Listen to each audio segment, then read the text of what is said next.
గురుగారు, కలియుగంలో మానవులు సులభంగా తరించాలంటే ఏం చేయాలి? మీకు వచ్చిన ఈ సందేహమే పరీక్షణ్ మహారాజుగా ఆ రోజు శ్రీమద్ భాగవతంలో వచ్చింది. మానవుడు తరించాలంటే సులభంగా ఏం చెయ్యాలి అనే విషయం చెప్పారు. ఎందుకు ఈ కలియుగంలో మానవులు ఎందుకన్నారంటే, పూర్వయుగాలలో 1000 సంవత్సరాల ఆయుష్ ఉండేది.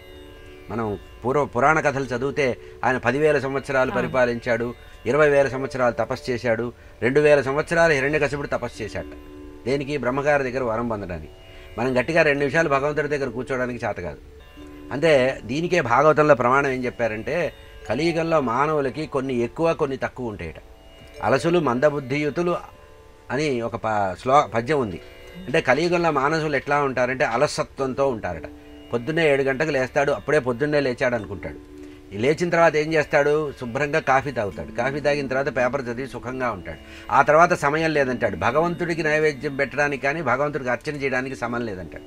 ఈ విషయాన్ని పరీక్షిత్ మహారాజు ముందే ఊహించి ఏం చేశాడంటే, కలియుగంలో జీవులు సులభంగా తరించాలంటే ఏం చేయాలి, ఏదన్నా ఒక సులభమైన మార్గం చెప్పమంటే ఆయన అప్పుడు చెప్పినటువంటి మార్గం ఏంటంటే, భగవంతుణ్ణి నిష్కామంగా ఎవడైతే భగవంతుణ్ణి అర్చిస్తాడో, నవవిధ భక్తి మార్గాల్లో ఎవరైతే ఏదో ఒక భక్తి మార్గాన్ని ఎంచుకొని ఏదో ఒక మార్గం ద్వారా నిరంతరము అదే చేస్తూ ఏ పని చేస్తున్నా కూడా భగవంతుడి మీదే మనసు పెట్టి నిష్కామమైనటువంటి కర్మలు చేస్తూ సత్వగుణాన్ని వృద్ధి చేసుకొని రజోగుణము తమో గుణాన్ని అణిచివేసి, అంటే కోరికల్ని పరిమితం చేసుకొని వీలైనంత వరకు నీ జీవన మార్గాన్ని సక్రమంగా వేసుకుంటూ భగవంతుడిచ్చినటువంటి ఈ ఆయుష్ తీరే లోపే చేయవలసినటువంటి మంచి పనులు ఏమున్నాయా అని ఆలోచించి భగవంతుడి యొక్క దివ్యమైనటువంటి గుణాలను వింటూ, భగవంతుడి యొక్క కథలు వింటూ, భగవంతుడికి భక్తి చేసిన భాగవతులు ఉంటారు కదా, భగవద్భక్తులు, ఆ భక్తుల యొక్క కథలు విని దానివల్ల మనసుని కొంచెం చిత్తవృత్తి నిరోధం చేసుకొని ఒక వ్యక్తికి అవతల వారికి ఉపకారం చేద్దాము,